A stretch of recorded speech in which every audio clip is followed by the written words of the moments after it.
Assalamualaikum warahmatullahi wabarakatuh. Yang saya hormati Laksamana Purnawirawan Profesor Dr. Marstio, para panelis, yang saya hormati senior saya, Profesor Jenderal Purnawirawan Hendro Priyono. Beliau ini di waktu kami masih muda di Kopassus adalah sebenarnya panutan di sana. Dan kalau menyangkut intelijen dan menyangkut operasi Sandi Yuda, sebenarnya Bang Edo ini adalah mentor kami semua. Jadi saya senang sekali ketemu beliau dan saya lihat masih seger aja. Tadi baru saya bisikin, Bang hati-hati Bang, terlalu banyak yang melirik, saya bilang. Profesor Burhanuddin dan Bapak Kasal, Pak Ali, tentu Pak Marstio sendiri sebagai yang punya acara di sini. Saya sudah disiapkan pidatonya di sini, tapi saya pikir saya bicara bebas saja karena saya kenal Pak Marstio ini dengan baik. Setelah kami pensiun malah. Jadi banyak bantu saya di dalam masalah laut. Karena saya Angkatan Darat, ini Pak Bur biar tahu juga, masa Angkatan Darat yang benahi laut gitu kan. Jadi terbalik-balik gitu. Jadi saya minta Pak Marstio memberikan banyak masukan ke saya. Jadi banyak hal-hal yang saya pikir yang kami kerjakan sekarang ini juga ada bagian daripada Pak Marstio.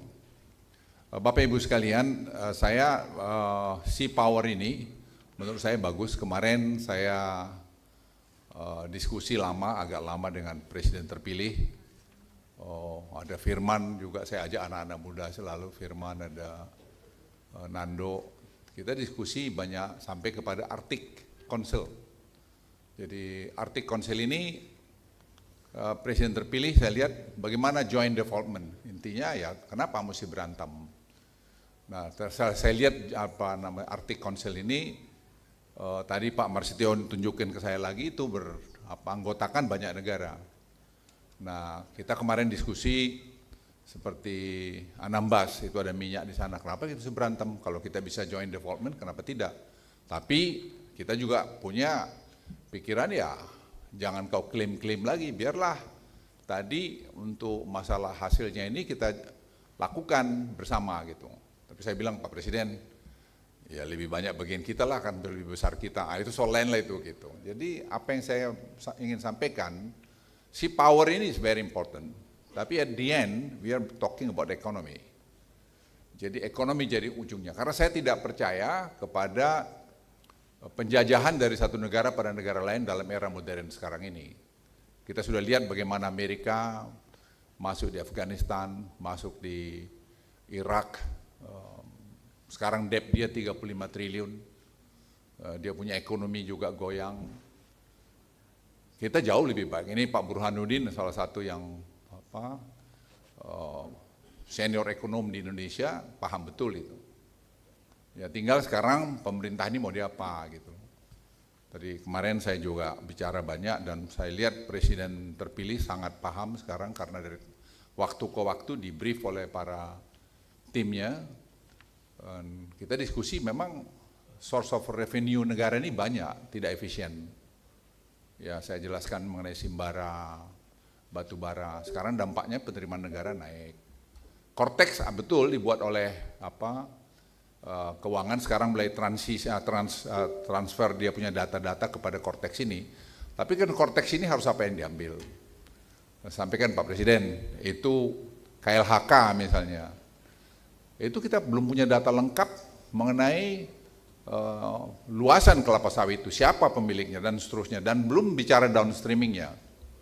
Dan hasil audit dari BPKP kita bisa dapat berapa 274 triliun rupiah di situ. Dan saya bilang data itu tidak ada karena banyak diproteksi sehingga kita nggak bisa mengambil pajak. Gitu. Terus saya bilang Firman ini aja, yang sudah 2 tahun mengerjakan Pak Presiden. Ya, kasih aja kesempatan 6 bulan, suruh dia mendatangkan semua dengan BPKP terintegrasi. Karena saya bilang 10 tahun saya jadi Menko, saya rasakan di situ susahnya. Banyak sekali peraturan-peraturan kita yang satu sama lain itu saling mengikat. Dan itu harus diharmonisasi. Dan itu harus ada keberanian. Presiden langsung bilang, Bang, kita lakuin aja.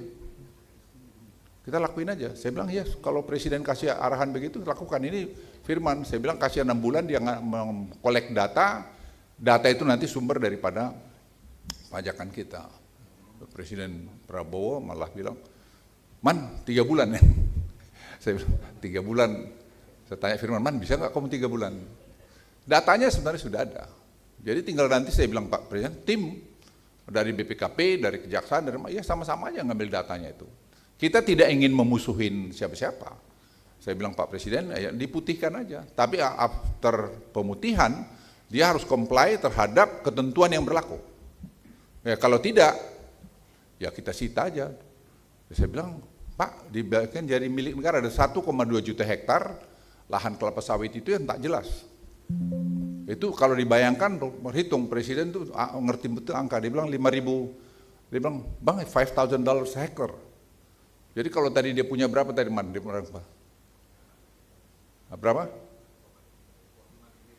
25 billion.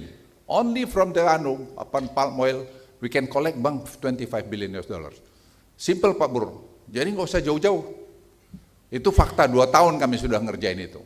Dan saya bilang tinggal kita ambil data. Jadi bagaimana ya ganti orangnya Pak? Cari orang yang hatinya baik, yang bisa ngerti angka dan tidak bisa disogok-sogok. Simple said.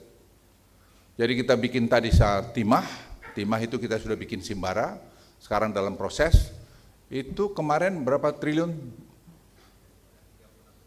36 triliun Pak dari situ. Jadi selama ini sementara saya agak terlambat Simbarain, harusnya 6 bulan lalu. Tapi banyak sekali yang kita kerjain jadi belum jalan. Ya baru 2 bulan yang lalu kita mulai masuk Simbara. Kita masukkan Simbara nanti untuk batu bara, kita masukkan Simbara ini untuk tadi palm oil, kita masukkan untuk timah, kita masukkan tadi. Pak Presiden, saya bilang BPKP itu is a very powerful institution. That's your tools. You can audit by undang-undang apa saja. Dengan audit itu Pak Bur, nggak ada yang bisa lari. That's yang saya lakukan bertahun-tahun ya itu. Nggak ada yang bisa men-challenge saya karena basisnya data. Basisnya data, nggak bisa. Jadi sebenarnya negeri kita ini super kaya dan saya senang sekali Presiden terpilih sangat paham itu dan keinginannya untuk menyelesaikan itu dengan cepat. Saya bilang Pak Presiden jangan terlalu cepat juga ini, kita tidak ingin ada, ya kita bisa narik benang ini tanpa ya rusuh kiri kanan lah gitu. Tapi Bang sita aja, saya bilang tenang Pak, kita bisa mainkan Pak, ini suruh anak-anak muda ini yang ngerjain lah. Jadi yang ngerjain itu seperti si Firman, ada si Rahmat, Seto dan segala macam, biar aja mereka kerja. They understand numbers. Dulu pejabat-pejabat di negara itu banyak tidak ngerti angka. Sekarang mereka sangat paham dengan angka. Dan itu yang membuat kita sebenarnya berunding dengan mana-mana saja, itu juga bisa jalan. Misalnya kami berunding dengan Singapura mengenai ekspor listrik, green energy. Itu Rahmat menyelesaikan, kita langsung tanda tangan. Itu mereka bongkok-bongkok datang ke saya, dia bilang, Minister Luhut, your team is a world class team. Dia bilang, saya bilang yes, they have not only world class team, but they have also a good heart. Nobody can bribe them. Jadi Bapak Ibu sekalian, saya lihat, saya punya harapan atau keyakinan pemerintah yang akan datang ini akan bisa take off dengan cepat. Karena quick win yang ada di depan beliau, dan kemarin beliau kami kasih semua tertulis dan di diskusi, yang briefnya Pak Prabowo bukan saya. Ini Firman, si Seto, si Nando bicara family office, family business, anak-anak muda yang brief. Terus beliau tanya saya, ini lah saya kerja semua selama ini Pak Presiden, ya mereka ini. They understand numbers. Ya, they understand very much number. Jadi Bapak Ibu sekalian, sekali lagi saya merasa optimis, sangat optimis bahwa kita akan maju lebih cepat. Saya kan kepala staf presiden waktu zamannya Pak Jokowi tahun 2014. Kita tuh hampir 1,5 tahun shadow boxing. Kita nggak tahu mau mulai dari mana. Nggak ada handover sama sekali dari previous administration. Not at all, zero. Saya kepala staf presiden. Jadi saya bersaksi itu. Sekarang ini Pak Jokowi menimbang terimakan sesuatu yang menurut saya sangat baik, dan kemarin Pak Presiden terpilih memuji di rapat kabinet terakhir mengenai apa yang Pak Jokowi lakukan pada beliau. Jadi saya pikir budaya ini mesti kita terus bawa ke depan. Sehingga the next administration itu tidak mulai dari nol. Ya, tidak mulai dari nol. Dan Presiden Jokowi selalu ingat saya, Pak Luhut sama Mas Prabowo tetap komunikasi ya. Baik Pak Presiden. Gitu. Dan kita share data-data kami, kalau beliau perlu kita dipanggil, kalau ya saya yang minta waktu dan seterusnya. Dan ini saya pikir komunikasi kami dengan Prof. Burhanuddin sebagai tim transisi daripada Pak Prabowo itu berjalan dengan baik, dengan Firman, semua kita share. Tujuannya apa? Untuk kebaikan Republik. Jadi dengan begitu Pak Presiden terpilih, dia bisa cepat. Dan kemarin dia bilang, Bang aku lantik tanggal 20, 21 aku umumkan kabinetku, aku lantik, terus sidang kabinet 23. Begitu sudah sistematiknya beliau membuat programnya. Jadi saya bilang, nanti kami siapin Pak ini semua, nanti dengan kami koordinasikan dengan timnya Bapak, ya biar semua bisa jalan.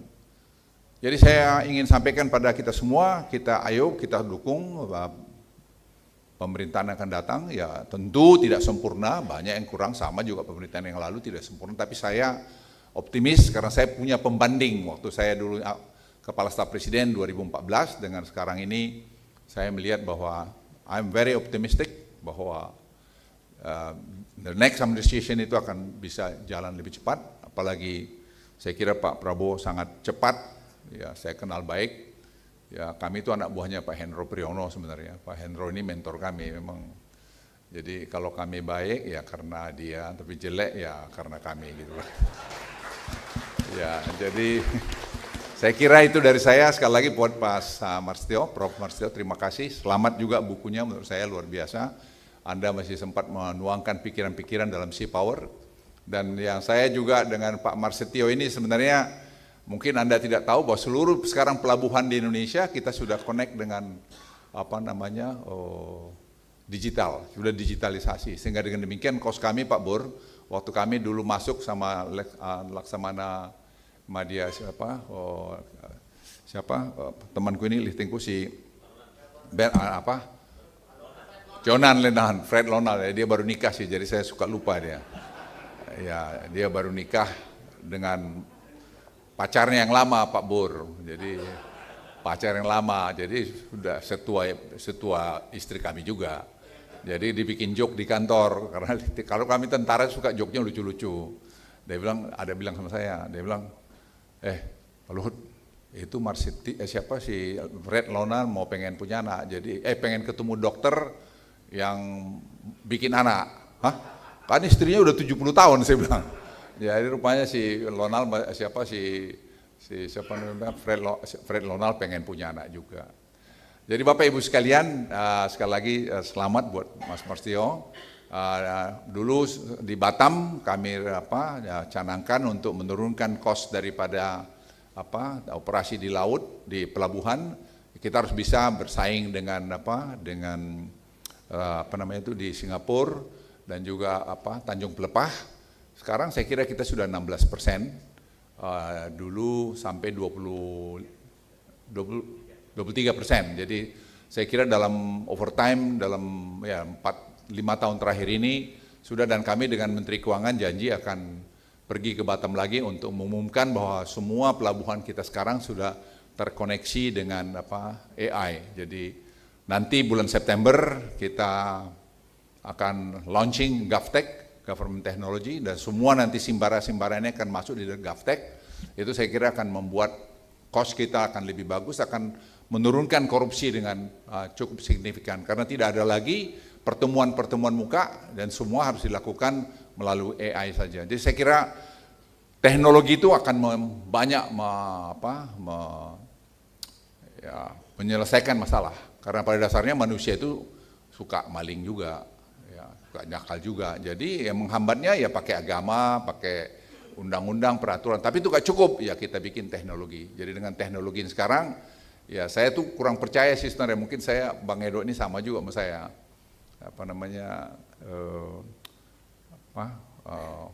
Tanda tangan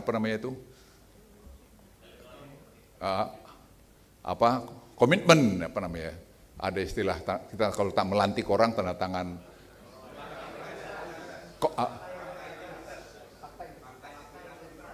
fakta integritas. Saya bilang semua teken-teken Pak Presiden saya bilang udah banyak sekali tapi maling juga. Jadi saya bilang sama Pak Jokowi, Pak kita harus digitalkan. Itulah lahirnya e-katalog. Lahir e-katalog, makanya saya bilang OTT itu kampungan, orang-orang marah. Padahal yang bikin itu saya ajak orang KPK juga, Pahala itu yang membangun itu. Dan saya bilang sama Firly waktu itu, Firly kau itu nggak tahu ada potensial di tempatmu. Itu si Pahala. Fungsi kalian itu ada ketiga itu adalah pencegahan, tapi tidak pernah kalian gunakan. Sekarang kita tuh menghemat, kalau saya bilang ratusan triliun, mungkin terlalu besar, tapi besar. Karena semua government procurement 3.300 triliun itu sekarang masuk melalui e-katalog. Dan e-katalog sekarang itu Odo mana sih Odo? Odo ada? Ini ada berdiri kan? Odo ini yang mengerjakan itu. Jadi itu dengan itu kita kerjakan, maka tidak ada pertemuan orang lagi. Semua pertemuan dengan mesin. Akibatnya tidak mungkin korupsi. Kenapa? Tidak mungkin dia sogok mesin. Tapi ini pun mesin sudah 6 versi sekarang dibuat, ya Dok ya. Sudah 6 versi kita buat karena dicoba juga diganggu dari luar. Jadi versi ke-6 ini kita sekarang membuat langsung nanti UMKM yang belanja melalui e-katalog, government procurement, itu langsung didak atau dibayar oleh Kementerian Keuangan. Kalau ini berjalan dengan baik, itu satu terobosan lagi, nanti Pak Bur itu tuh akan menghemat, saya nggak tahu berapa besar, tapi saya kira besar lot ya, Dok ya.